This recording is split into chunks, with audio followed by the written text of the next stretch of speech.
You were right beside me. It was a You gotta big press go blue live. button. It's my fault. I apologize for that. Are we live now? Yes, are we live now? I don't know what's been going on up until now, but okay. So GTA falling like a ton of bricks. Are we good? I hear echoes. We're now. on. Yeah. You're good. All right, we're live. Ad's Sorry for anybody that's been watching. We are now live here with our all-star cast from across the nation. The Canadian Real Estate Show live all-star stream starring Steve Karrash from BC. We have Daniel Foch from Ontario. Hey. Matthew Pfeifer from Saskatchewan. Hey. And we have Mr. TK Butler also from Toronto. Everybody is here live. I think it is working. Welcome to the show. We just had a nice long conversation while we weren't live, and now it's over. So thank you for joining us and have a great day. We solved all of the housing problems in Canada in that conversation. So we're just going to just leave it at that. We had a now it's lost forever. Wrap it up. It's over. Maybe we have a recording. So obviously from every perspective, from everybody on this panel, the market in GTA, everybody's talking about it. It's all over the news. It is crashing hard here. But as Daniel Foch was saying just recently, it is not falling quite as bad in all regions. So what are we seeing from your perspective, Dan, in the GTA? And then let's go out to BC and then over to Saskatchewan. Yeah, I mean, so I usually use average and median price using Treb data. And, you know, those look pretty extreme. Like, I think you were kind of like up to minus 20% in some areas. But then people are like, oh, that's way too, those aren't good data points. It's way too scary. It's way too bearish, blah, blah, blah. So I'm like, okay, I'll wait till Korea HPI comes out, the house price index. So HPI came out 2 days ago or yesterday, I guess.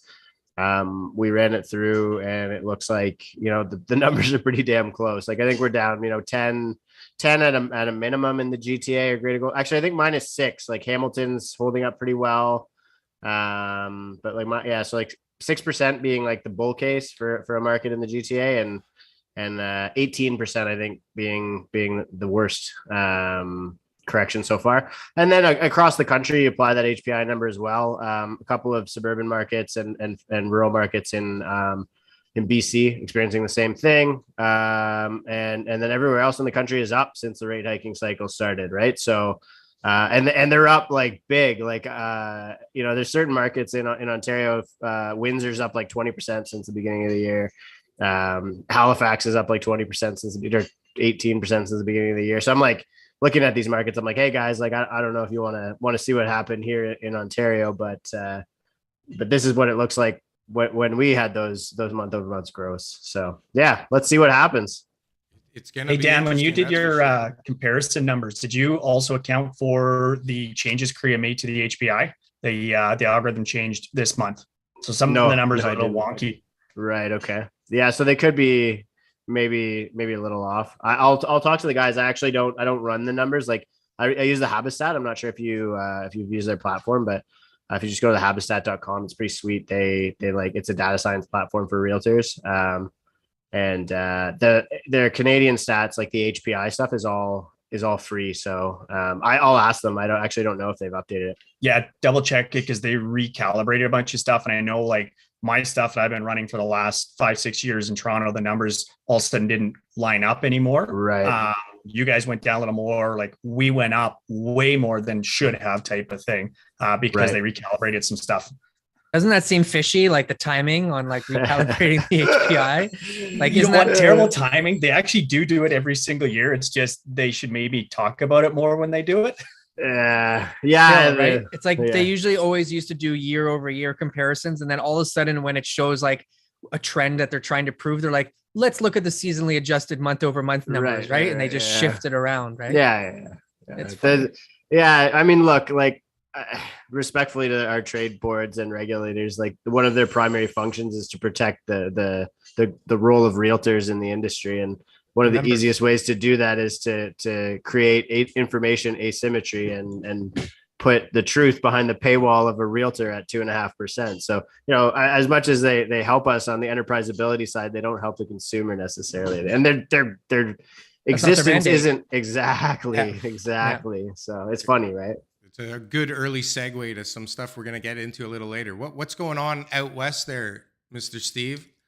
The burbs are definitely hurting more than in town, which we would expect. I don't think it's a ton different than what's happening in Toronto, right? We saw out, an hour outside of Vancouver, the market increased 50% just in 2021. So that's not good, obviously. Tell me that's not sustainable. Hold on a sec. So the thing there is like, okay, Vancouver itself, I think only saw like 15%. West Vancouver, which is, average home price $4 million, saw a 2% decrease in the market in 2021. Right. So that tells me investors and everybody else is shifting out. Maybe it was the, work from home stuff or whatever. So it's shifted out and too much so, obviously. And now we're returning back to normal. So if you increase 50%, you've got a lot more room to fall than the guy that only increased 15% all of last year. Right. I mean, that sounds fairly similar to what happened in Toronto and surrounding. And then we have smack dab in the middle, Saskatchewan, which probably didn't do anything. It's, I guess, like an actual stable coin in the middle of the country. Yeah, there's up 2% since the rate hiking cycle Right? started. Maybe I'll be the odd one out in this entire panel. We actually set a record for the most time our houses sold in a single month and smashed the old record. So we're the oddball in the country, actually, and price is still increasing.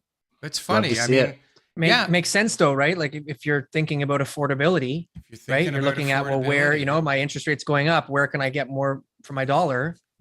Well, yeah. And when we had Matthew on the show last time, it became very apparent that Saskatchewan was a good answer to a lot of potential people that maybe didn't have to, work in an office or, wanted to own a house and didn't care about where they lived necessarily. I know, Dan, you noticed something. You mentioned some stuff on Twitter about Saskatchewan as well. I mean, if you're an investor and you're okay, and you're looking for cash flow, I mean, what's wrong with Saskatchewan? I think probably Saskatchewan's the only market in Canada other than like certain rural Northern Ontario markets that I'm bullish on, honestly. What do you think about that, Matthew? Is that a good thing? Should we send everyone to Saskatchewan or keep everyone out of Saskatchewan? Yeah, last time he told us to shut up. Yeah. I love it. The fact that we are, significantly more affordable than anybody. I mean, what you guys have for a down payment, it buys a house in cash here. I like that, that I can take a first-time home buyer on a single income, young girl that's a nurse. She can go out and buy a house with a garage, a doubled garage, in a great neighborhood. I love that. And I'd like to keep it that way. Right. Yeah. So let me ask you, and I don't want to hijack this thing, but like, what does it cost to build a freaking house in Saskatchewan? Because like, how can you buy a house for that? Like, seriously, is there nobody building? Yeah, we're seeing buildings starting up a little bit. I mean, we went through quite an ugly downturn for about 8 years in a row. Obviously, material costs really throw these numbers out that don't make any sense. Yeah. But with land in building single family homes, you're probably talking absolute bare bones $300 a square foot. Up to obviously you can change it quite a bit. But typically, you're going to see $300 to $400 a square foot. So same as here. So those houses they're selling for a down payment are selling at like negative $500,000 land cost, basically. Well, our land cost is so much cheaper, right? I think land cost lots in a brand new subdivision is $90,000. Right. Brand new subdivision, exactly. I'm sure there's guys right now buying lots for 20 to 50K in areas that are going to be building. Right, a developer's not going to be able to pay $90K for a lot. Last time that's typically what that's you're an seeing. End user, right? Last time we spoke to Matthew, he said there was no building going on there. It's starting to go a little bit. We're starting to see some basements going now. I mean, it's still way down from what we were in the heights of 2011, 2012 type of thing. But yeah, end user, to buy a lot, you're probably talking 90 for a pretty basic lot in a brand new subdivision, 150 in a nicer subdivision. Well, and out west, how much is a lot right now? Normally, I mean, who knows what normal is, but what about? Normally, I mean, it was 1.4 in February. It's probably 1.2 in the suburbs right now. Right. So it sounds like in Saskatchewan, like, you get the lot for free and build the house and then you can sell it for 200 grand under your cost. Right. Like that's almost what it sounds like. Right. Like it doesn't make any sense to me No, it's that you can, although you're probably not like in my market. the average home being built right now is 4,000 square feet. Right. So it's not like that hasn't hit, I don't think, a lot of the prairies and stuff where, you have to build the absolute biggest square footage you can on any lot to make it worth its while. To justify the price you paid for the land, right? 100%. Yeah. Yeah. And it's the same thing here in Toronto. I mean, 1.4 sounds a little low depending on where you are in the city right now, but in the core, yeah. Yeah, it's impossible to make anything make Darryl, sense. I am 35 minutes outside of the city, and that's the house prices, right? So I'm the equivalent of I don't know your area that well, Keswick. but yeah, I mean, I'm out there, right? So once you're in town, that's a totally different thing. Now you're talking 1.8 for a 3,000 square foot lot in Vancouver. Right. Yeah. So it's weird that the two, like Vancouver and Toronto behave very similarly. I still haven't figured out what it is they produce in Vancouver, but I'm sure it's something other than, what's been in the news recently. Liberalism. Right? Yes. But I mean, not that Toronto produces so much, but I mean, Ontario does produce quite a bit over here. And we are the center of the universe. So we can justify some of the pricing here. But like, how long? So is everybody just going to have to move to Manitoba and Saskatchewan if they're coming into Canada? No, but I mean, look, I know Dan's licking his chops there, doing numbers in his head going, I can get like investors to do these deals for sure. They're cash flowing, right? I think it's not even just that from my perspective. Like, yeah, if immigration, people have to economize in places where they can afford to rent. But like, again, it comes down to labor, right? Like, and yeah, we produce some stuff in Toronto, but like, look at the tech layoffs happening in the States. Like, Toronto being the tech capital of Canada isn't bullish anymore. That's actually a bad position to be in right now. Like, every cash negative tech stock on the S&P is getting absolutely decimated. You saw the Wealthsimple layoffs today or yesterday.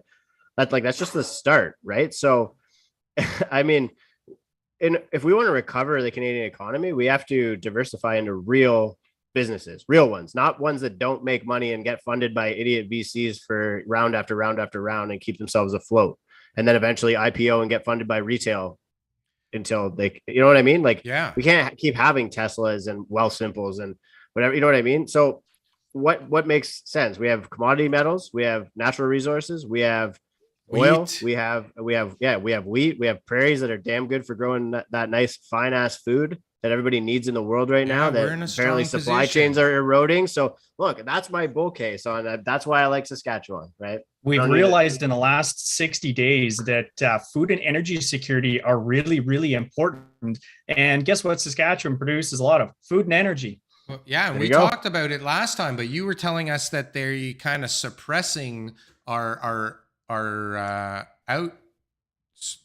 selling of wheat. Like, aren't they suppressing the amounts or the amount we can sell it for? Yeah, our current federal government has not made it easy for Saskatchewan to export most of what it exports, be it canola, be it potash, uranium, and obviously natural gas, oil. Those types of things are very challenging to get out of our province and sell to the world market at world prices.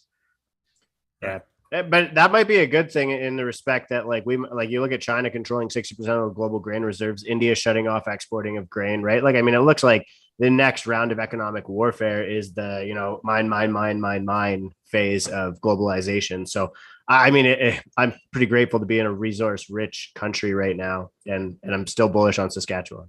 Yeah, I mean, we're very safe up here with absolutely no defense spending and no army and all of the resources. All of the resources bribe our way out. Right, with the largest army on the planet just a little bit south of us. Yeah, it can be the next. And their new buddies just south of them who are, much better suited to be friends with them than we are right now, right? And this new trend of large global superpowers taking over their neighbors, right? Like, that's right. You got Russia, Ukraine, Taiwan's coming. Going.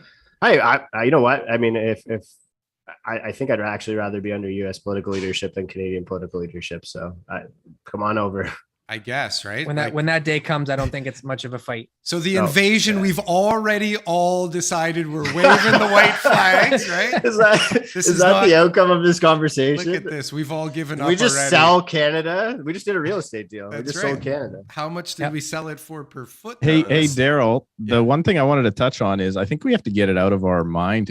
Like everybody always says, okay, who can afford these houses? Lots of people are affording these houses. A lot of people are right. So we got to get that out of our mind. At no point ever has anyone ever thought in the history of ever that they lived in a time where housing was affordable. Nobody walked down the street and was like, oh, that's a deal. You know what? I'll take two. Right. Like nobody has ever thought that way. And we just constantly, housing has been unaffordable in, I don't know, what do we want to call it? Windsor, right? Forever. If you ask those people, they didn't want to pay 5 years ago $250,000 for a detached home. So like, no matter what it is, if there's transactions happening, housing is affordable for the people that live there. Now, is it good that, the people that grew up in that area can't stay in that area or afford to own a 7,000 square foot lot detached home in that area? That's maybe not a good thing. But we have to just stop saying that housing is not affordable, because if it's not, then there couldn't be transactions, and transactions are happening. The day it becomes affordable with the day that everyone rushes in to make it unaffordable again. 100%. Right? Like what just happened? It's like rental, right? Affordable rentals. That's I right. mean, unless you get to like a late cycle Western economy, right? Like you look at the US, it's like, I would say that about Detroit, perhaps, right? I don't know if I ever see Canada getting there, but people probably said that about the States in the 60s. But isn't this why there's building going on in Saskatchewan all of a sudden? Because like this is where your people are going at the moment, right? And the incomes in Detroit can't support buying even those houses that are $100,000 or less, right? But I think this is the point that people are trying to make, is as to why it feels more unaffordable and more out of reach now, is because up until, I don't know, 2008, wages were much more in line with the pricing of housing increases, right? And then recently, in the last 10, 15 years, it's just gone fucking bananas through the roof and completely detached from wages as more and more supposed immigrants with money come into the system. But you know what Steve was saying was a perfect segue into one of the things, the main points that I really want to try and get to today is, and it ties to everything I think that we're talking about. And it's the incentives. Okay. The incentives are what drive everything. And the older I get and the more ingrained I get in certain businesses, the more and more I see that it's the incentives that are the problem or the solution. And right now we can see many cases where government incentives lead the populace in the direction that they want us to go in. For example, interest rates obviously manipulate the markets into the ways they want us to go, up or down or sideways or whatever it is. And they have other tools that they use to kind of shift the markets. But as a developer, I'm equally as guilty. I mean, I'm not out there trying to build affordable housing. My incentive is to make as much money as possible on a piece of land that I can get for as cheap as possible, right? And the inverse is true of the person I'm buying the land from. They want to make as much as they possibly can and sell it to me for as little as possible. And neither of us at the moment, when we're doing this transaction, are worried about how much the end user is paying. And then we keep going down the line and we get to the realtor who says, if you can afford it now, it's the time to buy. I don't care that on my TikTok channel, I'm saying it's all doom and gloom. The market's going down. So the incentive doesn't incentivize a realtor to say, maybe you should wait right now. Maybe some people do. But Darryl, why is it bad? Maybe this is going off topic. Why is it bad that people want to make a profit in their businesses? Oh, it's absolutely. Why is fantastic. that bad? Why is that? That's like a Canadian thing. No, you can't do that. Like in the States, they appreciate the hustle, right? They want that salesman to make that money, right? So they want that developer to be able to make that money. It can't just be doom and gloom all the time, and we're not allowed to make any profits in anything we do, right? Well, I don't know where you're hanging out and reading stuff, but most people don't feel that way about developers. I mean, they want the housing stock. They just don't want them to make the profits. Yeah, And which is same a with stupid realtors. comment. Totally. But I mean, but this is I the think the media conversation. is. I think that the government and the media have just done a good job at demonizing the right people to keep the focus off of the wrong people, which is them who are making. I mean, look at a unit in Toronto. Who makes more money, the city or the developer? Right. Right. It's And they've just insane. done a damn good job at controlling the narrative. Insane. Gas Not- station, only coffee worse- shops, all those places, the governments profit more money than Only business worse owners than that themselves. too. I got a video coming out tomorrow about that. I don't know. I saw on the CBC. I don't know why I was watching the CBC. Something about a community housing project owned by the city in Toronto, and it's literally falling down on people's heads. Right. Yeah, That's what TCHC is happens like when all the their buildings government are like that. owns. That's what happens when the government owns and is responsible for making housing and They have like a maintaining housing. So, but Billion, this is the billion same dollar thing. backlog of Yeah, but it's repairs. all incentives for them too. I mean, what are the incentives? It's all around like these really fucked up incentives for everybody, where my best incentive is to build something that I can profit on. Your best incentive is to sell something regardless. I mean, if you don't sell, you don't eat, right? So your incentives are not tied to whether or not you do a great job for them. And maybe at certain points in time, there's realtors out there that it's more important that that person buys that house right now so that you get paid in 2 months than it is that they're going to fucking get destroyed by the market that maybe is crumbling on top of them. I think that's where the question lies, Darryl. What do we really know as real estate agent? Like, do I know that the market is going to, when I was selling someone's house a year ago, we all, in the back of my mind, it's like, man, this market is so unstable. It could crumble at any day. And if people were to say to me, what should I do? I'm retiring. I need to sell. I need to move on. This money's really important to me. The right answer is don't take any chances and wait, because it could collapse tomorrow. You could be losing hundreds of thousands of dollars. Case in point, anybody who waited through the last 3-4 months. Now, I was wrong, because a year ago, if they had just waited until January or February and timed the market, they could have got hundreds of thousands of dollars more. How am I supposed to know that? But And TK, now you're Well- putting the only value on the purchase price or sale price of their home. That's what with that argument. It is like everybody, in the comments, I'm sure this later on is going to be talking all about when the best time to buy is, purchase price, all this stuff. That doesn't account for life. That doesn't account for all the things we got to do, and that we have to live somewhere, and all of these different things that people need to consider, right? It's not just, it's easy to talk purchase price or sale price in the comments because you're not actually transacting on a home or trying to put a roof over your kids' heads. So they're not interested in that. Like I put out something that said, basically, like, I know everybody's focused on purchase price, but really purchase price or sale price matters on the day you acquire the home and the day you sell the home. And every other day in between then is, can I make my payments? Right. That is the way I look at real estate. So, and the hatred I got for that, because people are doing all these mathematical equations about the 6 cents they're going to save over here, and 5 years down the road, when the interest rate's different, they're going to, cost $200 more a month or whatever. But that's not what you fight with your wife about. Right? Like, can we make the payments? Can we go on vacation? Like, that's got to be the biggest thing that I would focus on. So in increasing interest rates, for a lot of people, it's not a bad thing to purchase a home right now, maybe, given your situation, that is a higher overall purchase price if you can make the payments and be happier for the period of time of which you're going to live in the home. There's like a encoded, like there's you can unpack that in economic theory, right? Like there's an encoded liquidity preference associated with, or a predictability preference associated with fixed mortgage purchases that you can see in the market right now, right? So people with rate holds, as an example, like they're sitting on, if they buy before their rate hold expires, if you have a 3.5% rate hold expire on $1 million purchase, if you buy before your rate hold expires, then you just saved yourself like 70 grand on a 5-year mortgage term, right? Like that.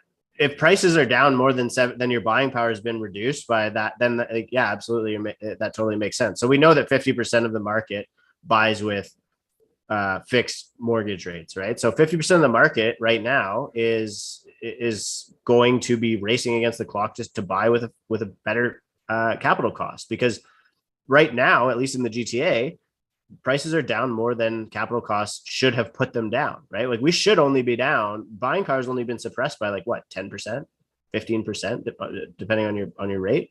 Variable borrowers, they're going to feel that increase in capital costs regardless of whether or not they buy today or tomorrow, unless the spread increases, right? So if you buy today and the rate goes up, the Bank of Canada increases prime. It doesn't really, if you own a house, you pay the rate. If not, whenever you do buy the house, you pay that new rate anyway, right? So they're the ones who can afford to wait.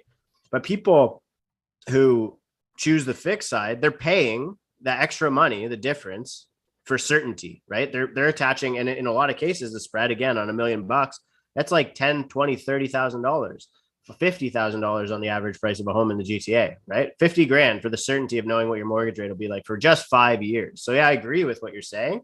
I don't know if it's like, I think it's a little bit more nuanced when you break it down to the exact like input output costs of it, but it's just interesting to evaluate a cost like that and what people are willing to pay just for certainty.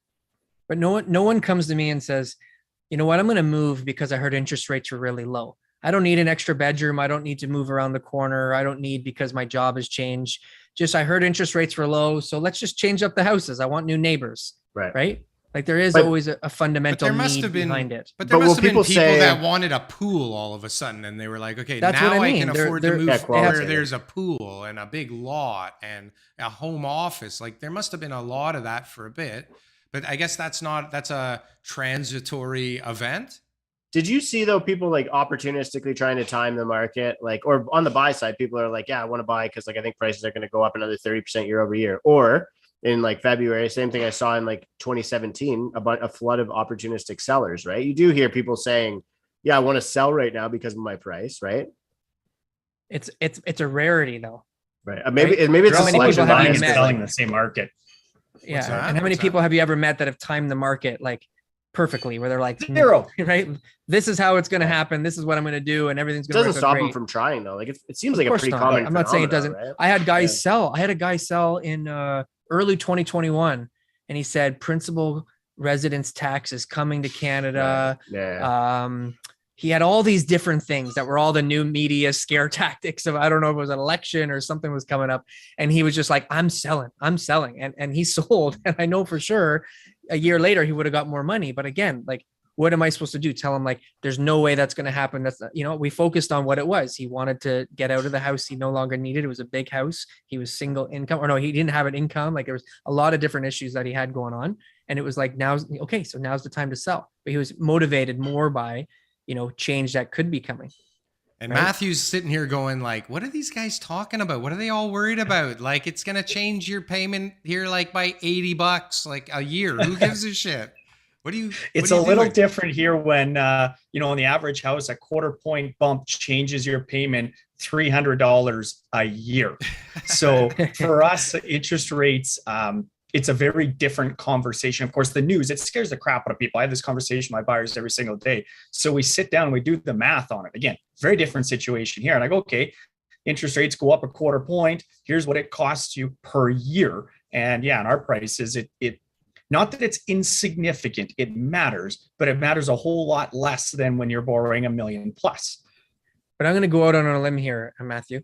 When you had that 8-year downturn, yep, you dealt with all these things that we're crying about after only 60 days of pain. Yep. You dealt with this market for 8 years of people coming to you and say, why should I buy now? It's going to be cheaper in 6 months. You're a pro in that type of market. I worked in a declining market. So yeah, I've become very comfortable with that. And, so we're more sensitive over here and out there. Yeah. I mean, I've had lots of people say to me, oh, well, market's crashing, you're not going to be able to handle it as a realtor. Virtually my entire career, I've been dealing with declining markets. I'm pretty comfortable with that and how to navigate and handle that. So, but were you guys actually in a recessionary, was it economically contracted there as well? Yeah. How many months of inventory? We saw inventory, increasing. We saw sales. Essentially, the number of homes sold was declining for basically 8 years or suppressed for 8 years. We saw prices decline for 8 years in a row, bordering on 9. And it was essentially citywide in Regina, HPI wise, about a 25 to 30% decline from peak to trough. But that's also really segmented. Some areas it was 70% declines, whereas other areas it was 10. very, very segmented based on neighborhoods and areas and stuff like that. So Crazy. who's building now? Or like, did they own the land for like 100 years and it cost them like 5 cents per lot? Like, how does it make sense? So we're sitting here, we're like, if you don't sell at 1,100 a square foot in Toronto right now, the project is canceling. I'm sure it must be at least the same in Vancouver, maybe a little bit more, because I think land costs more out there. Like, what's your cost per acre for a developed piece of land in a good neighborhood? Because I can run that in my head real quick because I know those. Oh my God, Doesn't exist. Good luck finding an acre Okay. in A a developed whole neighborhood acre? in the GTA. A whole acre? Because we'd be about $1 million an acre for a serviced land to build, a high rise, for example. Right. About $1 million an acre. Look, like a 1 acre development site in the city of Toronto is going to, depending on the density, is going to be like $50 million, right? Like Toronto, yeah. I mean, Like if I you're- bought an acre and a half for $9 million. Now But that is wasn't more zoned. That was just outskirts of Regina, but still high end neighborhoods. About $1 million to an acre $1.2 million an acre serviced. serviced. Wow. But that's still not as cheap as it needs to be to actually make money on building the house. Like, no, but that would be a high rise site, right? Like we were describing. That's your condo type land. wow. So like, what are you Like on building? a good there? busy Like, street, the whole works. what's like as of right to do like with a 1 acre site in Regina, like you're a 20-story building? Is that even economical to do? Like 5-story You'll high see rise. on stuff like that, like 4-story, 5-story buildings, a wood? Mixed use, commercial on the main floor, residential above it type so thing. missing middle stuff. That's cool. That's where the missing middle is. We found it in Saskatchewan. in Saskatchewan. Absolutely. Absolutely. It's just mind-boggling to me that like it can be so different in the same country. Like so different.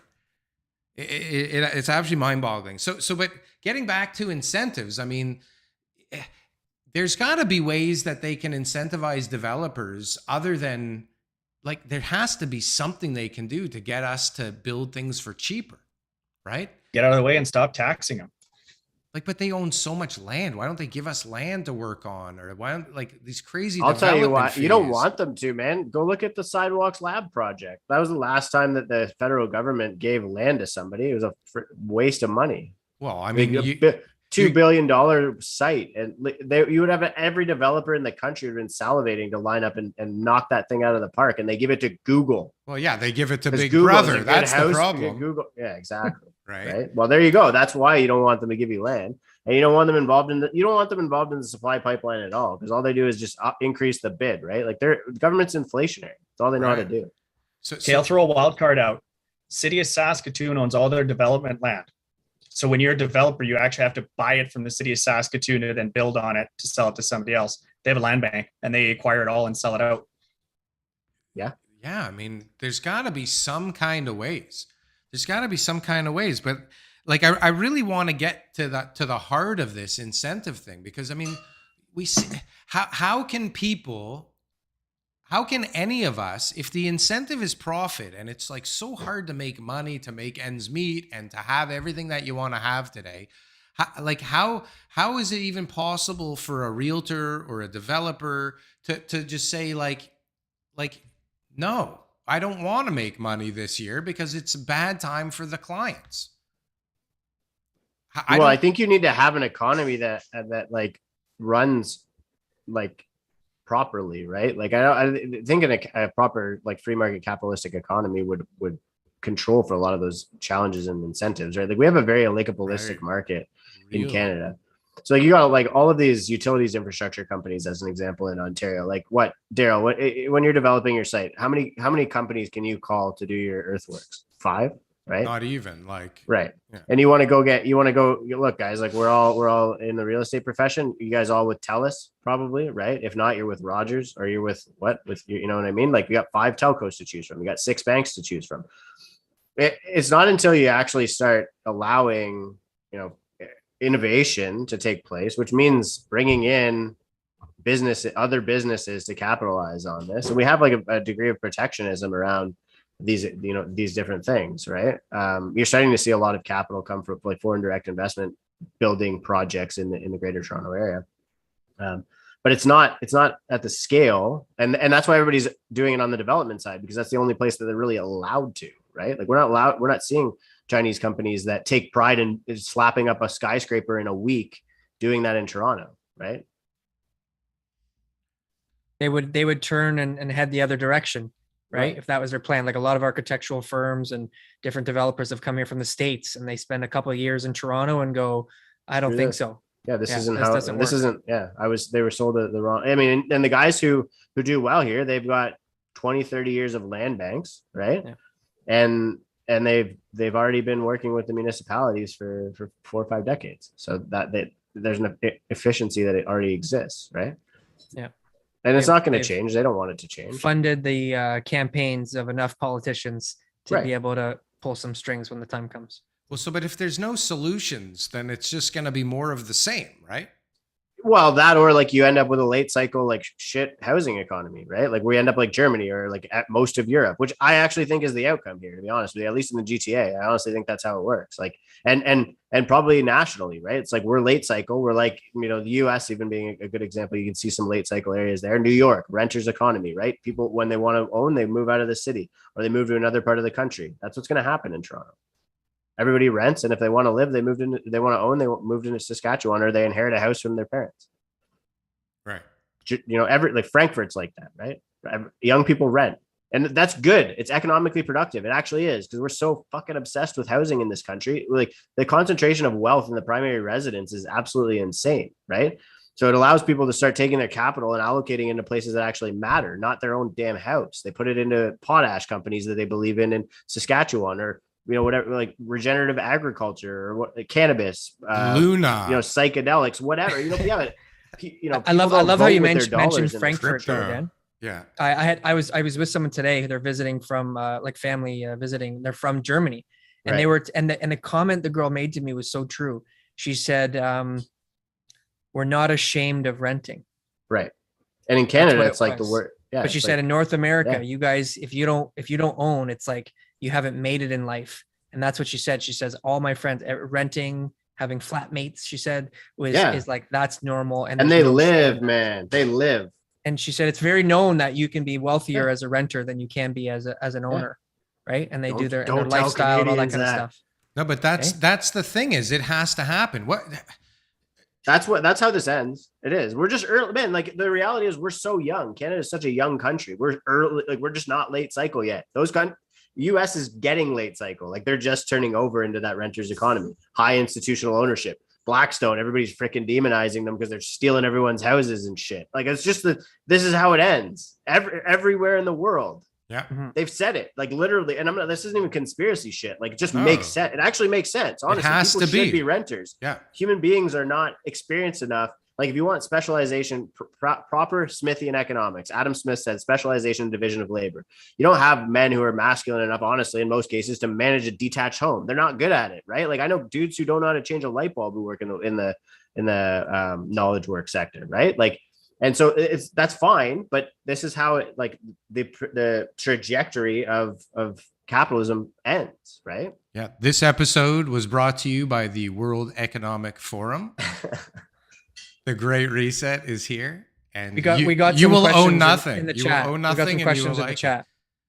What is the forecast? No, here, sir. What should a potential buyer do in this increasing interest rate environment? Let's see what the panel has to say. Let's start with Steve. What should a buyer do? What should a buyer do in this increasing interest rate environment? It's a pretty broad question. I mean, it depends what first of all you want to do, what your needs are. I try and keep things pretty simple. I'm pretty sure I've just discovered that Dan is probably the smartest person on this call, and the rest of us don't know what the hell we're talking about. But I try and keep things pretty simple. It's this for me, and maybe because I'm addicted to Canadian real estate. It's mortgages go down, rents go up. That's the way I think about it. So if you're thinking that, hey, I want to get into the market, but I only want to look at it on an 18-month cycle, for sure, don't buy. If you're smart enough to go, this is where I'm going to put my family, or, hey, I'm going to have to do something with my life and I want to own property, then for sure buy, right? Like there is no right answer. There is no spot to be. I just know that the longer you own real estate, likely, and this could be different in, whatever's happened in the economy or different countries, but likely you are going to do better off, because we all think that we're going to end up in some amazing investment that's going to do, some business opportunity, or one day we'll win the lottery or whatever. But the reality is most people don't have the savviness to put themselves in a better financial spot. All they know how to do is, and this is going to make me sound like an arrogant dick, but all they know how to do is, go to work every day, pay down their mortgage, and that's where their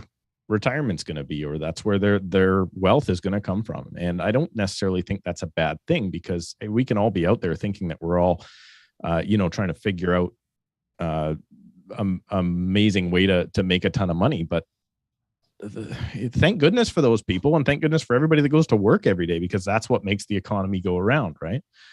I just really don't think, if you're looking at it from a cookie cutter point of view of what should I do doing this, it's just not realistic whatsoever. Solid advice, honestly. Yeah, I mean, it's Matthew, different for what about everybody. what about for you, looking at it from the perspective of, less of a volatile market? So in my mind, home ownership is a lifestyle choice and a lifestyle sacrifice at the same time. And I've kind of always had three rules. I've told my buyers that if all three of those are true, then you should probably be thinking about, if you are thinking about buying it, maybe it's a good time. The first one is obviously the finances. You have to have the finances for this to make sense. You have to have the job security. You have to be comfortable with the fact that interest rates can go up and they can go down, and the cost of home ownership is an ongoing thing. So you have to be comfortable with all of those factors. The second one is you have to be there long-term. This is a long-term decision. You're going to be there for, in my mind, minimum 5 years. If you're not in that house or don't plan on being there for 5 years, your lifestyle isn't going to allow for that, then, that's when you can get yourself in some trouble. And 10 years is even better. And then that purchase is going to improve your lifestyle. And that's a really, really subjective question, but that's because you're making a lifestyle choice and a lifestyle sacrifice. So it has to improve your lifestyle buying that house. And if those three things, if one of them isn't true, it's probably not the right time to buy. No. So we have in the chat, we have Precondo wants to buy something at Forma with Dan. So Dan, you guys you're not partners, yes, with Skrinko. I thought he wasn't around. He's got connections. That's what I thought. He wasn't He's around. Dodging the call. He literally just said he wasn't, so he could troll us. Yeah. But somebody else mentioned something about, okay, I bought a condo in 2017. It's about to close. What the hell should I do right now? But I imagine if you bought something in 2017, I mean, you must have made should be closing with equity. You should be closing with cash flow. Yeah. But I guess your numbers are a little bit upside down from where you had 1.5% mortgage in there 3 months ago. Rates were 2.5. Yeah, but I mean, they've changed. Assumptions have changed in the last 6 months, but they haven't changed since they bought it in 2017, right? The rate. What were rates then? 2.7, 3, low threes, 2.79 in 2017. Yeah. But what were they going to do with that property? Right? Why did they buy that property? Right. Did they buy it to because sell they're the investor? assignment? Probably. Yeah, exactly. Yeah. Some freaking person, some kid on TikTok told them it was a good idea. If you're, I'm going to also offend a lot of people. I'm used to that. Good. If you're buying properties to flip assignments, personally, I think you're an idiot and you may as well go to the casino and put it on black, right? Because sure, it's going to look good in good 3-4 year markets, but it's going to look real bad if you did it in July of 2008 and you don't clear that a profit for 9 years, right? In my market anyway. So I just think okay, you bought a pre-sale in 2017. It's going to complete now, complete on it. And if it's not your principal residence, rent it out. Hold it for 10 years. You're going to do fantastic. You're going to be worth a shitload of money when you're done, right? If you're thinking flips, just I think those people got to get out of the purchasing game. Why is it even allowed? This is, again, it's the same thing. It's we make rules that kind of breed this behavior, right? We force the developers to sell 65-70% before they get their financing to dig a hole. But who the hell can make a purchase really and go, yes, we're getting married and we're going to have kids. And I think we could wait about 6 years. That makes a lot of sense to me. And then, what's even better? Like, we're going to rent it from the developer for like a year while they finish off the building. And, the whole thing is so stupid. Of course, we're going to have a ton of investors come in, because who the hell else can buy with those kind of time horizons? And who else is looking at it as like, creating more equity out of thin air because you waited 5 years to close the deal? Like, is there no better way to do this? Because I know if we go the other way, like Miami years ago, where it's like, they just got all the money to build buildings and nobody wanted them. Like, is there no system that can actually work? I know you say free market, but the reality is that that's not happening. So is there anything within the realm of reality currently in the current kind of legal and economic and governmental structure that can actually make a difference anytime soon? Or are we all just fucked? 100% there is. 100% there is. It's called interest rates, right? I actually mechanically I'm gonna go pretty far left here, but co-ops, man, like honestly, like you got to think about this, right? So you go buy, like a developer wants to build a project, right? I don't know if I'm lagging because like my internet was unstable. No, we like it. Okay. Co-ops. Roll with this. Okay, so you go build a project. The reason that the phenomena you're describing, right, exists is because you give your money to a developer, and the developer can insure that deposit. This, you're a developer. You can insure that deposit. I think it's Canada Guarantee or whatever it is. Westmount. No, it's Westmount, right? Yeah, it's a bond, and then you get to use it as right. equity. You can lever up that fucking deposit. Man. So you get all this money from these people. All you had to do is buy the land, right? You get all this money from these people, and you can literally go borrow against the money to finance your own damn construction. And all you need is covenant, right? Like you got to know what you're doing. They got to be willing to be sued, right? You got to have a little bit of a track record, whatever. Maybe some equity partners. Someone has to have a nice chunk of cash in the background somewhere. Right. Yeah. But do you does that person have as much cash as all of those buyers for that project combined? If you're selling 100, how many units are in your project? 430. Right. So you have 430 units. You got more money than every single buyer combined? No. So let's say and that's pretty rare that a developer does, right? So let's say those people just go to TD and be like, yo, we have no experience building, but we're going to hire fucking Tridel to do it. Right. They have experience building. We're going to put up all our own money. Right. We bought the land already. We got it under contract because, one of our buddies is a realtor and he figured it out. And one of our buddies is a planner and whatever. And they go and push the project through and they fund it themselves. It's literally the exact same structure, just nobody makes the profit. This is where you realize, like, look, the reality is profit's so small that it's not going to make that much of a material difference. But that's like the only way to mechanize, like, making it like, I don't even know if that would just be like is it like a socialistic version of what already exists, and you're just taking out an intermediary? I don't think you would have the skill, though, right? I don't think you would have the skill within that group of people to get the thing done, right? Like, I don't know. Honestly, I think this is the first time. You could pay me enough money every year, and I would develop the shit out of all of their properties, right, really quickly and really well, and they could be sold off to the highest bidder as a beautifully zoned site. But or not even sold, but like you could. No, but like if you could build it out, yeah. But if you could aggregate 430 people and be like, hey, people, develop your own site, right? Develop your own house, like, and you don't, you save 10% or whatever. I just don't, like, it comes down to incentives. It's like, is 10% really going to do it? No, but this is an idea. This is a great idea. I've thought about it before, is that the buyers actually get in at the investor level and right, the land phase. The land phase. Yeah. Right. And they end up being part of the project. They bought their unit at the very beginning and they get their unit. Yeah. And then you just like slap an NFT now on top of it or whatever, take it to a venture capitalist and they're done. Like, yeah, that's how easy it is, right? It's good. Steve's smiling like we're crazy. Dilemma. What's going on, Steve? Oh, I think it's absolutely insanity, because you have to assume that I think you have to then assume that people are smart enough to work together, not get angry, have the skills to do certain things, right? Like everybody here on this, well, not everybody, but everybody on this call has a certain set of skills that they use in their business to do better production probably than their counterparts, right? So it's it's not as easy. Like in a perfect world, great, but how hard it is to work with any buyer, any seller, any client.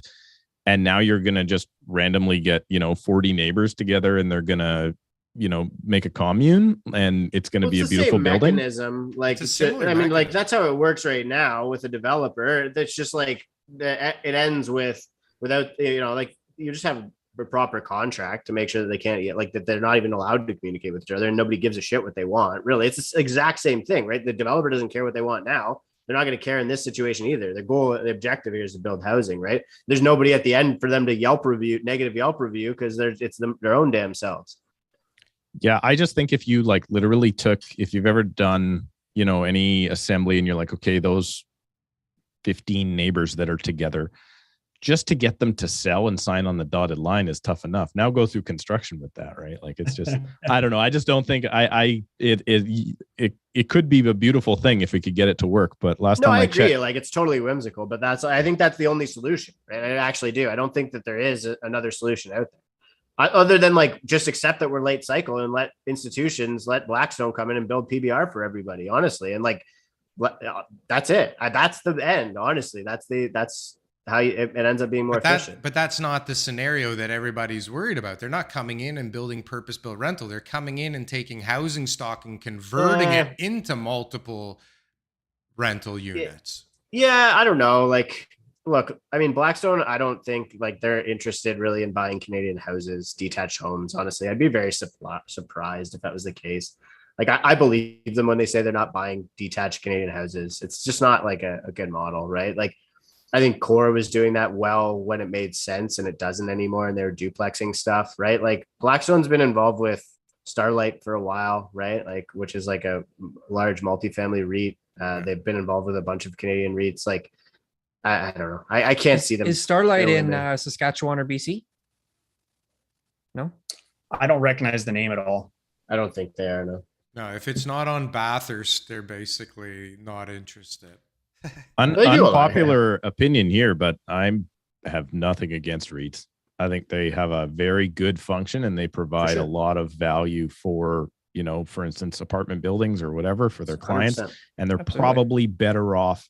The renters are probably better off renting from a REIT with a professional property manager and the property taken care of and all that stuff. So then a mom and pop landlord, you're saying? 100%. I would say that. And also, if you go into those buildings versus modern, like condo buildings built in the last 5 to 8 years in Toronto, they're cleaner, they're better managed, the construction quality is better, et cetera, et cetera, et cetera. Like, literally, like, you go through like a lot of the stuff in like downtown, kind of like, there's a couple projects I could name, I'm sure, but like, they're like student residences, right? There's like dog shit everywhere, people barfing, like, all this stuff, like, there's no pride ownership, blah, blah, blah, right?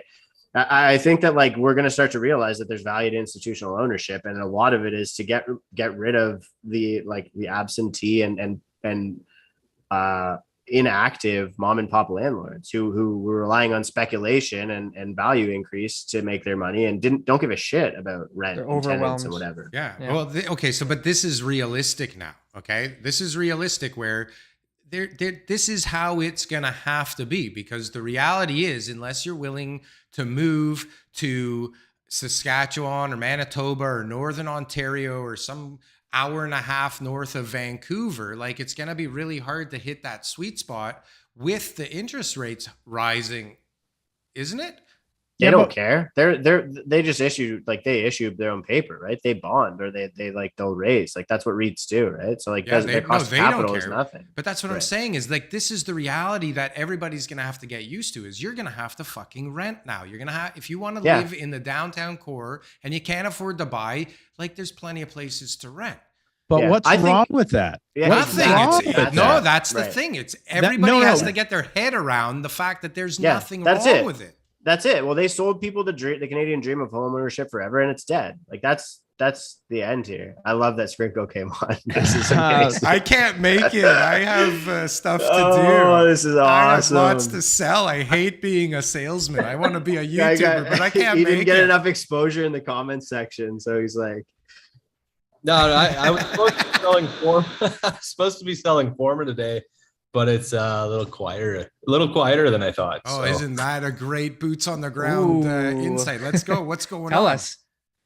Oh, it's just lots of worksheets dipping out at the last possible minute. Nothing unusual. The last few launches have been like this. But I have a lot of demand for the larger products, like the 2.5 to $3 million units they're gonna oversubscribe for sure. I can tell you right now. I have like 4 people for them, and there's all of like 15 of them in the building. So because everyone's rich in Canada. Apparently, yeah, man. What's happening in pre-con out west there? You talking to me? Yeah, no, Steve. That's not my market. No. I was looking over my shoulder here for who's going to answer that question. We don't do a ton of. We're mostly residential resale, so I mean it's definitely quiet. We're starting to get invited out for lunches and stuff again, right? Like, that's a sign. yeah, couldn't get a spot at the table. Couldn't get an invite. Couldn't get anybody I met into a pre-sale for the last 2 years, and now it's hey guys.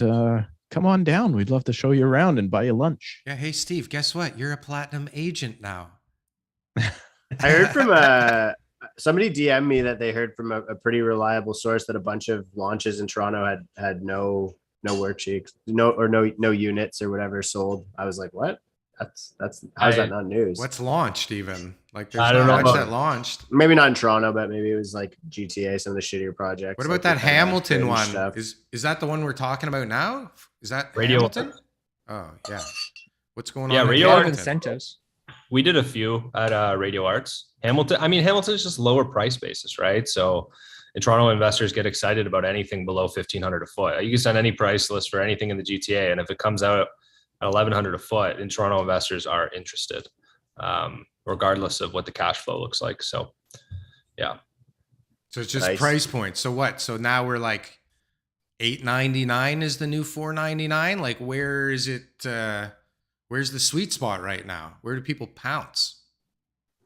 Well, it's tough, right? Because all of the lingering inventory that existed from launches pre-COVID they've all absorbed in the craziness of the last 2 years. So those were at good prices, right? Well, I call them good now because they were like 1,300 to 1,500 a foot. But every new launch in the downtown core is 1,600 plus. So the problem is, people will call me and say, "Hey, 1,600 plus. Nobody even flinched. yeah, yeah, no." People will call me and be like, "Hey, I have 800 or 900K to spend on a one bed," and I have to tell those people, normally that's a very reasonable and healthy budget for pre-construction, but right now it's actually difficult to hit that mark unless you want to be on the East End downtown type thing. Or okay If with you have a like garden- 380 square feet. Yeah, like a Those micro. numbers make me sick. Isn't that crazy? Can you imagine how there's so many 380 square foot units being proposed? It's insane. I don't know. Are those even CMHC insurable now or no? Believe me, there are like contests for architects to figure out the smallest, most efficient use within the OBC.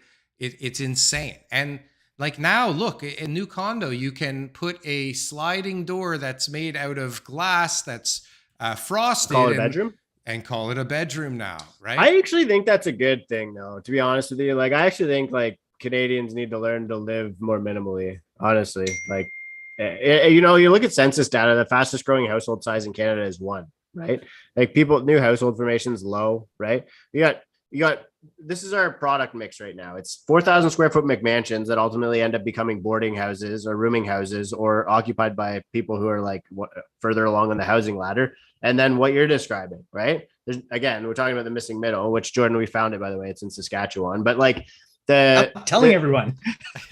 Shut up, man. So I don't know. That stuff's good, man. Honestly, young people need to live in hotel rooms. Seriously, they should be. This is late cycle shit. It is. You just have to accept it at this point. Sorry. Just have to accept it at this point. Okay, so now that we The have WEF should hire me. Honestly, I make a pretty strong case for that stuff.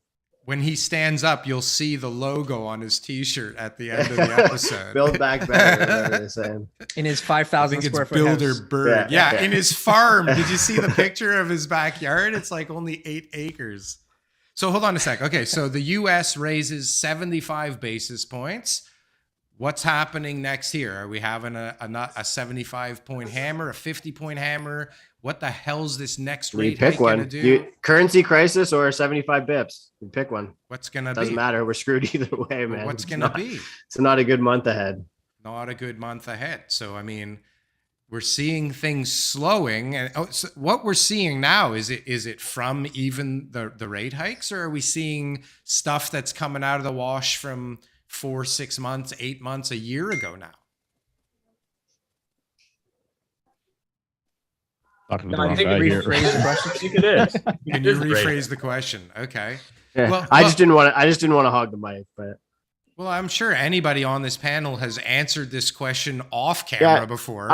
I think that, the GTA seems to be more forward looking than most other markets. And it makes sense, right? We're very immersed in the financialization of housing, right? And so we're trading like it's a stock market, because that's what we've been doing for 10 years, right? And so we're treating it as such. Prices came down more than we're not, and we're also more exposed to credit contraction because everybody's buying at max borrowing power. Everyone's levered up as far as they humanly possible because they have to be if they want to buy a house in the GTA. Are we As still soon as seeing those rates, that? Are we still seeing that, Max? yeah, well, yes and no. I mean, they're all, everybody's maximizing their borrowing power, but now their borrowing power is going down, right? So they're still, because the rates are costing them more every month. It's like, so borrowing power has been dropped by 10 to 15%, depending on your rate, right? So, but certain markets are down again, 10 to over almost 20%. So there was a forward lookingness to it. I think you haven't even seen the contagion that'll take in markets that are less credit dependent, and that'll take, the sort of the last thing, right? You see it first in housing. It's the last thing that you see in an economic contraction is employment, right? Once employment's toast, then that's when you start looking for deals, honestly. So does it feel worse because we're so immersed in it? Because all of us do is flip through TikTok and check out YouTube and look at the news. And like for us, it feels like it's like falling apart quick. But for the average person, is it just like a point here, a half a point? And Matthew's sitting there saying we had our best month ever. Yeah. And they probably will continue to. I'm still bullish. Telling you, Saskatchewan. I might even do some deals. Matthew, DM me, man. I'll buy some places. Sight unseen, I promise. Okay, we'll chat. Dan, maybe you can. Sorry, go ahead. I think the people are getting bombarded with, oh my God, the world is ending news. And that's part of some of my conversations I have to have with buyers and sellers is, again, our perspective is very different because we only hear about Toronto and Vancouver, and the world may be ending for you guys. It's not for the rest of the country. That's pretty much the way it boils out. I think inflation is still kind of a bit of a bull case for a lot of markets that are trading under replacement value, which like you are in Saskatchewan and like most of Canada is. If everybody's building at $300 a square foot, every house is worth less. They're selling at negative land value, right? So, I mean, everywhere the GTA, anywhere that's trading above replacement costs, unless replacement costs get deflationary, which I don't think they are, honestly, ever. I'd be very surprised if construction costs come down. What were you going to say, Steve? I was going to ask Dan, like obviously much more versed in this stuff than me. So I'm going to assume that inflation, crazy, have to kill inflation. Okay, that's what the Bank of Canada is saying. The only way to do that is interest rates, apparently. I would assume that inflation is at this point weighted towards cost of oil, right? Yeah. And no matter what we do with interest rates right now, cost of oil is not going anywhere, I would assume. So we're going to get to a spot where we're just cranking this up and just all this hurt for no real benefit out the other side, right? So I think that the Bank of Canada left it down, obviously, way too long. Yeah, right. Too low, too long. So they created a problem, and now they're creating a problem that's not going to be fixed on the other side, also by increasing interest rates, right? Yeah, I think that it's not just oil, like there's supply chain disruption, et cetera. Like there's inflation. We're in for an inflationary decade, right? Like inflation is probably going to hover in the 3 to 4% range, I would say, when we're all said and done here. And rates are not going to come down to what they were before for the foreseeable future. And they're going to try and drop rates to get us out of a recession, likely, but they can't go down to where they were ever again. And I mean, this is, I think, I don't know. I mean, there's not much more to say about it than that, right? Like other than like, just don't expect inflation to be under control. And remember that in areas that are priced properly, housing has always been a good inflation hedge. Well, so we see in the news today that Freeland is coming out with a new plan to fight inflation, and I'm sure that'll only cost a few $1 billion. So $7 billion, they said, didn't they? $7 or $8 billion. Yeah, it was like $7 billion plan to fight inflation. Which, I mean, like Steve said, none of us here have too much sense. I don't know how that's going to work, but my spider senses says like that is not going to be deflationary. Exacerbate the problem. For sure, right? So like, but this is what the world we're living in, right? This is the world we're living in where I don't like if you judge someone's actions and not their words, it is kind of apparent that the goal isn't to fight inflation. Is it? It's like the mirage of trying to fight inflation. No, they have to fight inflation. Like the reality is like inflation has far worse consequences than that's why they lie about it too. Like you tell me that inflation is actually 6.8%, right? Like if they told people what real inflation was, people would like the country would be on fire. The people would freak out. But okay, but we all know it. Like we all know do it. We though? Like we all talk about it. The country, we do, but I don't think most people get my life hasn't changed a ton in the last 6 months, right? Like that's the real measure. Is anybody cutting back? Is anybody now? I think so. Yeah. No, I don't think anybody is. I think as soon as they did what they did with restrictions and mandates and everything, people are more vacations than ever, more spending than ever. There's no cut back in spending right now that I'm seeing from anybody. Nobody's deciding not to, to cancel the Tesla order. Nobody's doing in suburban Vancouver though, right? Like I think it'd be a selection bias. Probably people who are on the upper line of a K-shaped recovery. And if you go to, the different parts of the country, the people who are on the lower line who don't hold assets going into this, inflationary period are not having a good day in present day Canada, I don't think. I can tell you for sure it's affecting some people. The Saskatchewan Roughriders didn't sell out their home opener, and they always do that because now all of a sudden you're paying $100 a ticket. And that's a metric. That's a big data point. Yeah, it's a real thing. I'm here first, folks. Recession confirmed. Yeah. Actually, honestly, like what we need, I don't know. I've always been wondering when this shit's going to show up at the consumer level. But it's not just that people like finally realize that CFL sucks. Like you guys just finally caught on. Maybe. Hey. No, it's not that. Hey, I know you're south of the 49th, man, but come on. Well, I mean the CFL. Okay, fine. CFL is a great game, and we should watch this. Watch this. The CFL doesn't suck. Only the Rough Riders do. How about that? Which Rough Riders? I'm so confused. The fake ones aren't around anymore. Are they not around anymore? Well, that shows they changed their name. It went down. It went down to one viewer. Oh, good. Perfect. Very interesting topics. All right. Well, that's good. So since we're down to one viewer, that's my mom. Is it just? It's TK. It's got to be TK watching. I've got like 3 screens open. I see a whole bunch of people making comments. I guess they're doing it. They're saying they've cut back significantly, middle class people too, lower income people are suffering. Absolutely. I shout out to Urban Zen Girl. Fuel costs is a real thing. I mean, Urban Zen Girl is the best, actually. I've spoken with her on the phone before. She's cool. Yeah, no, and we've had her on the show and we're having her back on. Yeah, we love her. Yep. She's awesome. She's the best. She is awesome. Okay, so what else do I have here? So one other thing I wanted to kind of throw out there that I've mentioned in the past is I think Zillow was right. I think Zillow put the brakes on at the exact right time, and that algorithm was brilliant. Remember I was saying that, and people are like, "No, there's no way." I'm like, they know the market's turning over. And you know who else called it is Jason Billingsley from Zillow. Everybody, like, who has the demand data? Zillow. Zillow, right? So, but this begs the question: is when is one of the algorithms going to say, "Okay, it's low enough, rates are rising. Here's the sweet spot. Go, go, go." Steve says no. I couldn't disagree more. I think Zillow's thing was another big company trying to interject or become a disruptor in the market. And they will, I'll go out, I'm going to stamp it and put myself out there. For the foreseeable future, there will not be an online disruptor in particularly resale real estate. And there's one simple explanation for that, because everything needs to be boiled down to only one reason. There is the fact that we as real estate agents helping people buy and sell homes never solve the same problem twice. So Uber, for instance, solves the exact same problem every single time. Someone needs a ride, right? To a different location, not the same. Yeah, but they rely on humans to do that for them.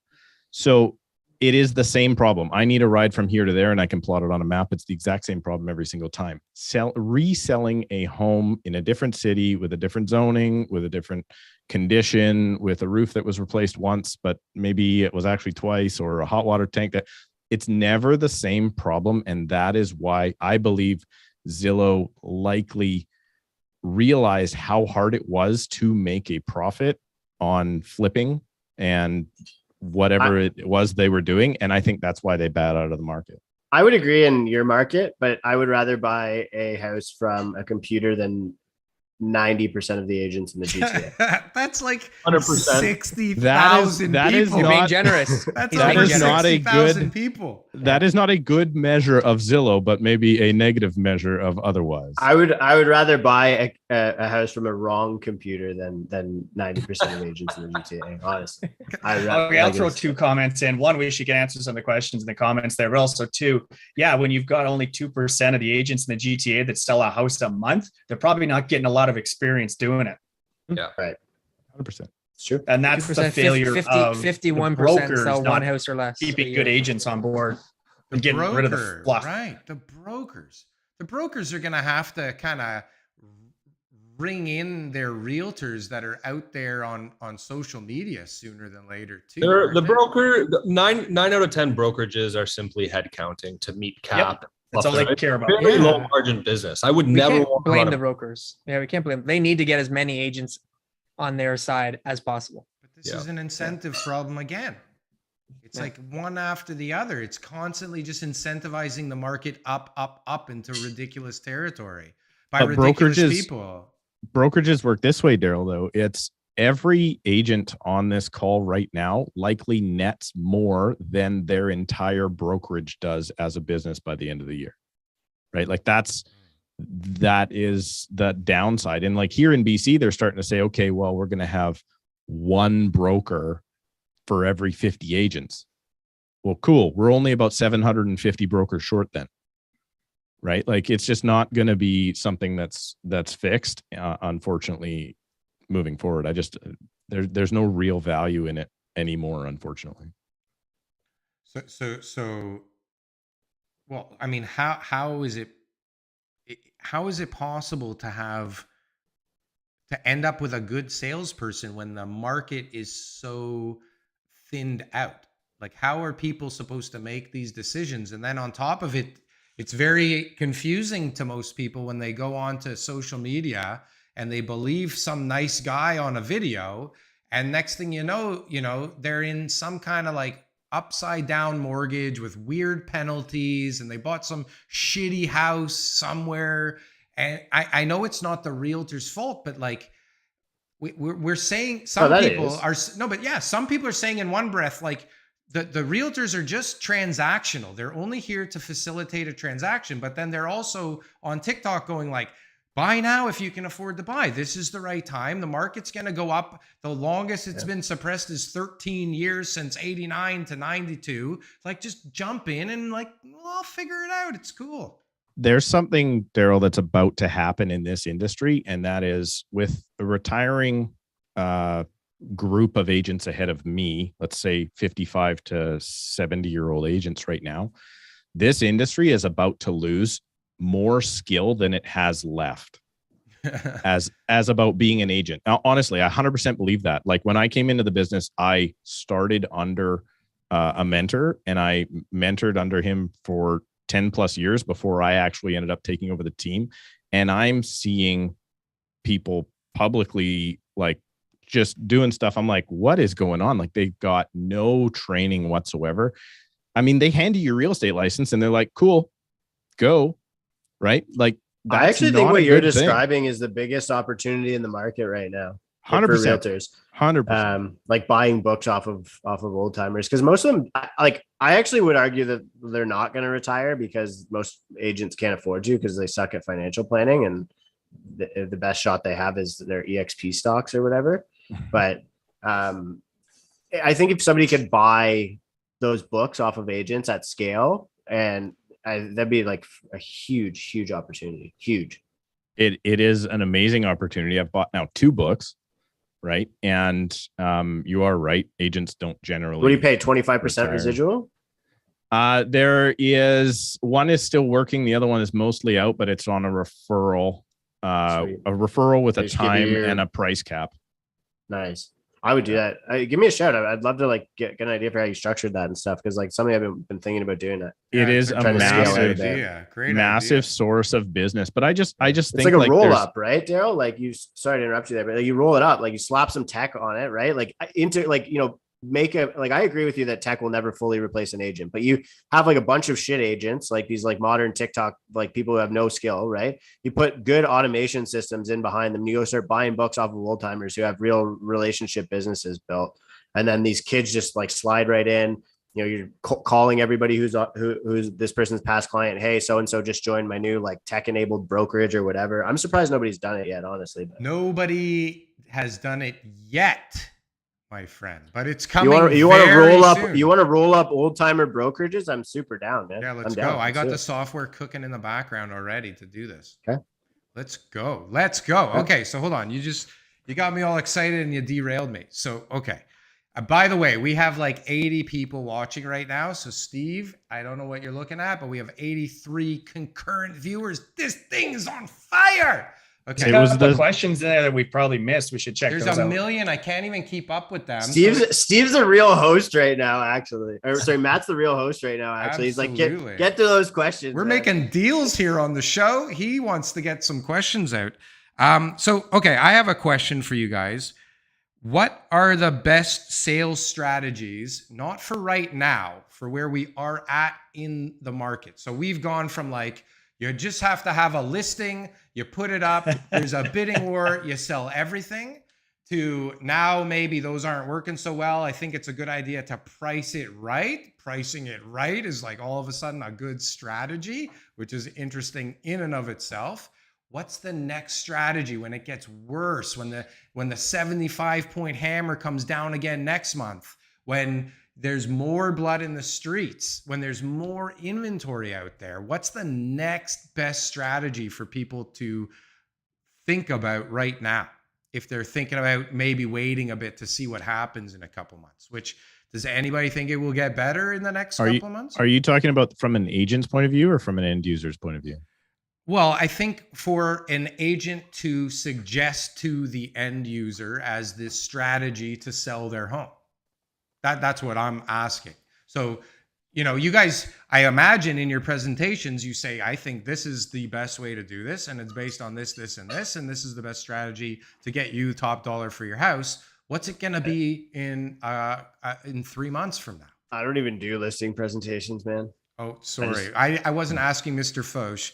No, but I do, like, my thing is just to people, it's like, I'm a results guy, right? It's like people know that I'm going to work hard for them. That's about it. But I don't even know, man. I don't know the right answer. Put it up, respond to the market. Like that was my strategy in any market, really. Like price it as close as possible to market value. And if the market doesn't like it, reduce the price. Like, yeah, given from like a real estate agent's point of view, if you want to, you know, try and get more clients, I think this group does a great job because it's like educate people, right? Just give them education and they're going to come to you and respond to that. As far as like my market right now, if you're putting your listing on next week, honestly, you got to get under it, right? Because by the time it's on the market, it's already then also decreased, right?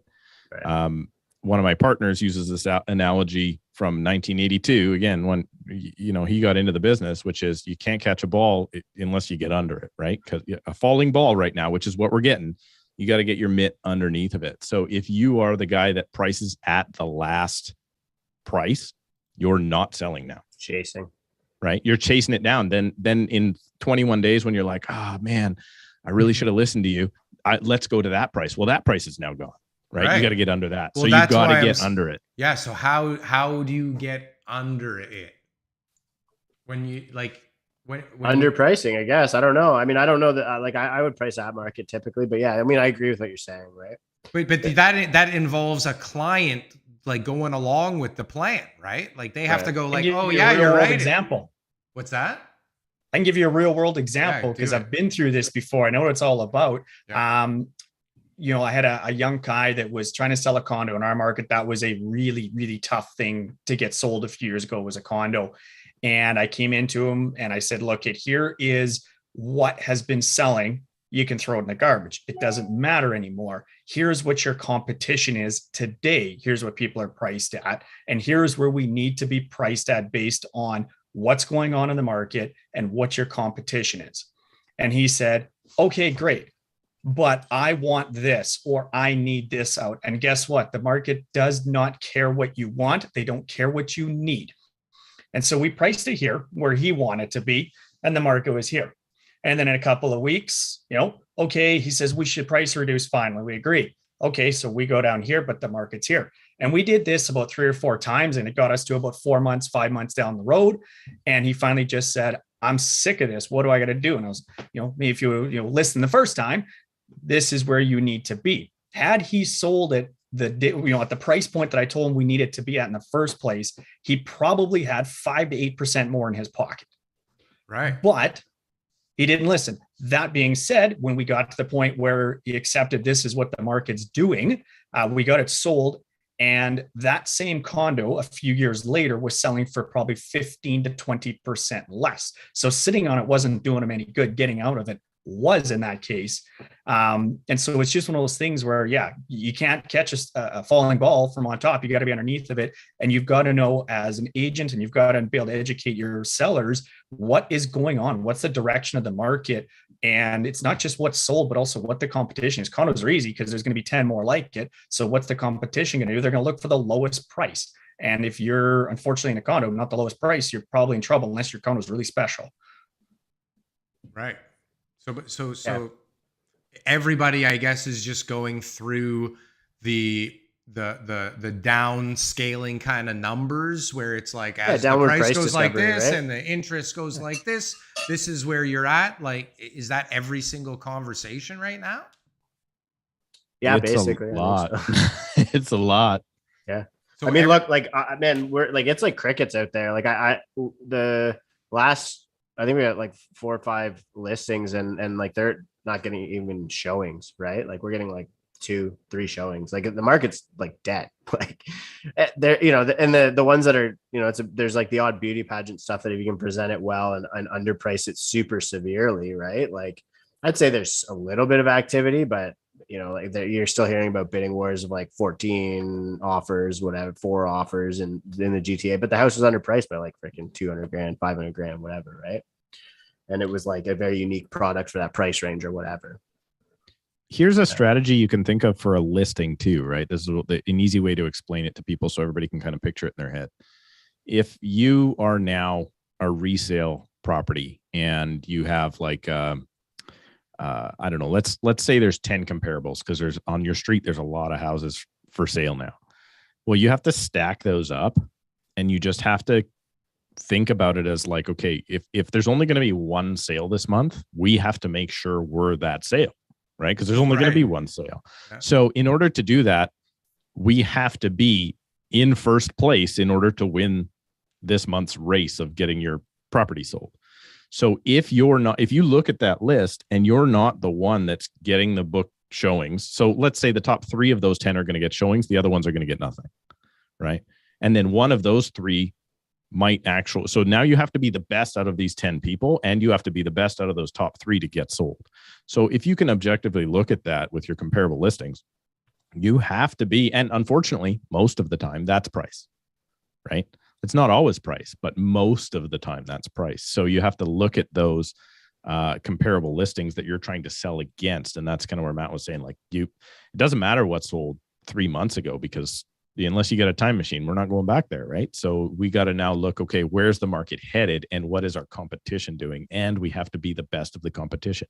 We are no longer bidding or multiple offers, right? We're multiple listings and the buyer gets to pick now, right? The buyer gets to pick who the multiple offer or who their offer goes to, not the other way around anymore. So and that's not a bad thing. That's a cyclical market, right? That's not a terrible thing. Well, okay. So I'm glad you said that. Okay. So if anybody wants to bow out, no problem.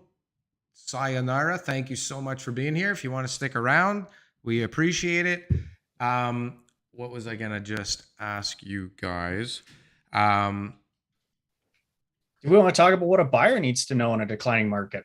Yeah, absolutely. I actually didn't want. I did want to jump in on my buy side advice back then too, so I appreciate that one, and I'm going to sign off. But my advice is just go variable and wait. Right, like commit to going to a variable rate mortgage. Stop playing the chicken game with fixed rates and commit to variable. Know that you're paying the capital costs. You can when rates come down, you can get a better rate, and just wait for prices to be where you want them to be. Honestly, that's my advice. Because they're coming down, and they're not gonna stop coming down until inflation's under control. And what were you gonna say there, Matt? So as a buyer, I mean, this was something I dealt with for a long time. Was buyers going, should I wait? That's an obvious question, but also how do I protect myself as a buyer in a market that is seeing declining prices? Well, you can't insulate yourself and say, I'm going to buy the house that's guaranteed to not go down. So you have to accept that as a buyer, that the house you buy, the chances if it goes down in a declining market are pretty good. And so as long as you're willing to accept that, that's a good start. But look at what are the appealing factors in houses? What do people desire? And if you can find that house, so whether it's close to schools, I mean, again, houses that are close to schools never go to style. Houses that are in quiet cul-de-sacs never go to style. That back parks, they're near walkable or transportation or things like that. Those things don't go out of style. And those are always desirable. And you want to buy a house that can appeal to the widest number of buyers. Like Steve said, you want to be, that person that's going to get the showings. So if you're buying a house that has a large appeal to a lot of different buyers, even in a bad market, good houses that appeal to a lot of people still sell, and they still sell for good amounts of money compared to the crappy house that's on the busy street that doesn't have the right number of bedrooms. It's in a high crime neighborhood, stuff like that. So for realtors, the last few years have been unbelievable. Now we're going into times that may not be as unbelievable. How do we balance? Like, what are we thinking? Like, how do we take a vacation? Is it time to take a break? Is it time to take a break and count the money? No, Summer, I'm excited, maybe. man. So I'm a buyer's agent, yes, in pre-construction, but I'm a buyer's agent. And so last year, and early this year, projects were getting 2,000 or 3,000 worksheets, and they were releasing 300 units. So that's a 10-to-1 oversubscription, right? So no matter how close I am with the developer, if I bring 30 worksheets, I'm not getting 30 units. I could be the number one broker for that particular developer, and I'm still not allocating all of my clients a unit. So I have to make those hard calls, which also translates to losing the client, right? So to me, I'm actually super stoked about this. We're seeing lots of product come to market. We know for a fact pre-construction prices aren't going to come down because input costs aren't coming down. And so there's going to be a glut of pre-construction inventory where as a client, you actually get to pick, right? Because a couple of months ago, it was, here's a floor plan. Yeah, it's an obstructed view. Yeah, it's a little higher than our price list said it was going to be, but you have 24 hours to sign for it. It goes to one of the other 9 people that are ready to sign for it today. Whereas now they get to choose. They get to cross-reference multiple projects. They get to do their research on the developer. They get to even negotiate on closing costs and development caps and reduce all those things in their 10-day closing. They get to pick the best floor plan with the best view and have full transparency during the process and not feel like they're being squeezed, right? So I'm actually super excited about a slow market. I also am a big proponent of, maybe some of these part-time agents dropping out for good because there is a lot of riffraff on because the they can't eat. Well, so it's interesting though. It's like we're seeing like people are making decisions based on statistics that are lagging, right? So we are seeing numbers that would suggest that we are currently not in a buyer's market. But based on everything I hear and probably based on everything you guys are seeing and feeling, I mean, it's definitely shifted. Well, maybe not in Saskatchewan, but it's definitely shifted from a seller's market to a buyer's market. Like, didn't we drop right through like an even market? We just haven't seen it kind of fall through the chart yet. But from what you feel, I don't think most of us remember what a balanced market. Well, Matt, for sure, you're fine. But I don't think most of us remember what a balanced market was. Like when I came in, I mean, licensed December 2008, great time, right? It was very normal to have a listing on for 90, 120 days and, one showing a week. And you still got, on your team or on your, agent or whatever can still easily sell at that time 40 or 50 homes a year. It's just a lot slower. You carried 17 to 20 listings, right? So I now have right now more listings than I've ever had on the market since 2014 at one time, right? So we're just getting back to that. There are the thing that's been, I think, really missed is we saw, like in my market right now, we're still not out of 2022 pricing, right? We're still in 2022 pricing. So you had January, February, March, and then off a cliff, right? So at that point, somebody doesn't like my opinion over there. At that point, we're seeing that come off, but that was there for a month and a half, right? That was there for 2 months. That wasn't real pricing. So now what we're going to see is out the other side, how much is going to be left over. Now, I think that's only going to be in a worse spot, unfortunately, because nobody was counting on interest rates. I think, what did Scotiabank say in November last year? They're going to see 8 hikes or something, 8 quarter point hikes. And we're going to be at like 12 or 15 by the end of the year. Like at this pace, right? Like that's not what we saw coming. Right. We all sneezed. Like we all just said, there's no way 8 hikes. That's crazy. Didn't we? Yeah, but hold on. The Bank of Canada has a dual mandate. Yeah. Employment, which is great right now. And you're starting to see it roll over. Job is exclusively in tech so far. It's rolling over, but it's still at a good pace. Like it's still at a good clip. For now.